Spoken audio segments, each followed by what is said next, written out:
Hi friends, I am Shasini, who is undergraduate in Java Institute. I am going to give you 6 videos about some points in web component development, which is known as also WCD. And this is the second video of it. Today, I am going to talk about how to use JSP and Servlet with web.xml. Let's start. Deployment descriptor. In a Java web application, a file named web.xml is known as deployment descriptor. It is an XML file and web app is the root element for it. When a request comes, web server uses web.xml file to map the URL of the request to specific code that handle the request. How web.xml works. When a request comes, it is matched with URL pattern in servlet mapping attribute. In the example, all URLs mapped with the servlet.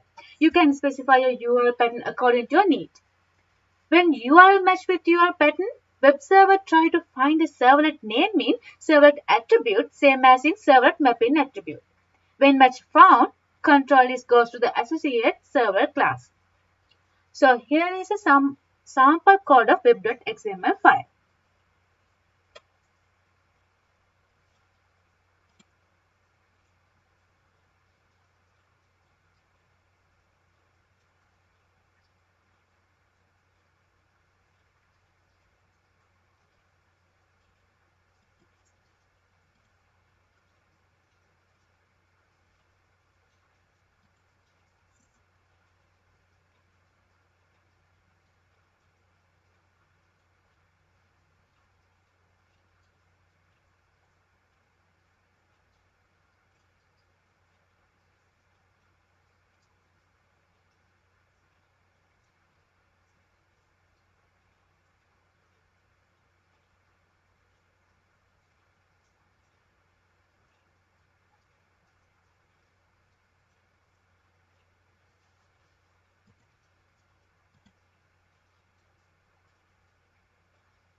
What is a JSP? JSP stands for Java Server Pages. JSP is a web page development technology that supports dynamic content.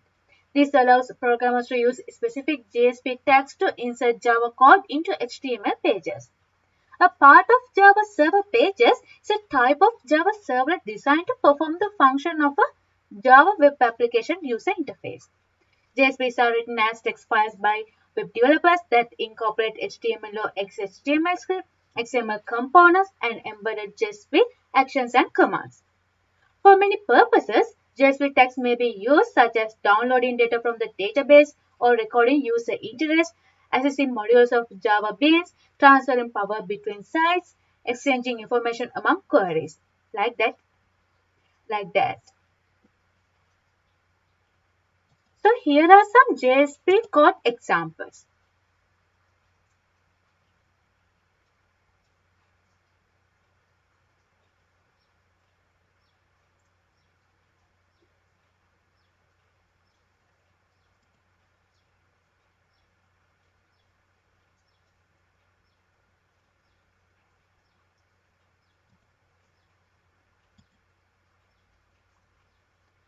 And this is my video about the how to use JSP and Servlet with web.xml. I hope you enjoyed and thank you for watching.